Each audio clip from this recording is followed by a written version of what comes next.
ঈদ তো তখনই সুন্দর ছিল যখন বুঝতাম না জীবনের মানে কি, যখন মনে করতাম দিনের অর্ধেক সময় না খেয়ে থাকলে 2 দিনে একটা রোজা হয়ে যায়।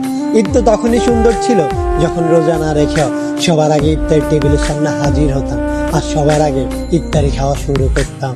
ঈদ তো তখনই সুন্দর ছিল যখন ঈদের নতুন জামা কাপড় কিনে দেওয়ার জন্য আব্বু আম্মুর কাছে কান্নাকাটি করতাম আর মনে করতাম কেউ ঈদের নতুন জামা কাপড় দেখে ফেললেই হয়তো ঈদ শেষ হয়ে যাবে। ঈদ তো তখনই সুন্দর ছিল যখন অন্য সবাই ঈদের জামা কাপড় দেখে ফেলার ভয় আলমারিতে অতি গোপনে লুকিয়ে রাখতাম। ঈদ তো তখনই সুন্দর ছিল যখন ঈদের দিন সবার পা ধরে সালাম দিতাম আর সালামের জন্য দাঁড়িয়ে থাকতাম।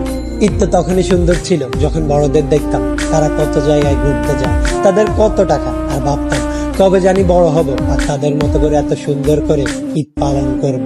হ্যাঁ, আজ বড় হয়েছে ঠিকই, পকেট ভর্তি আজ অনেক টাকা।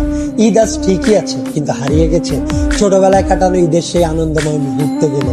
সত্যি অনেক বেশি মিস করি ছোটবেলায় কাটানো ঈদটাকে, যেটা চাইলে কখনো ফিরে পাওয়া সম্ভব নয়।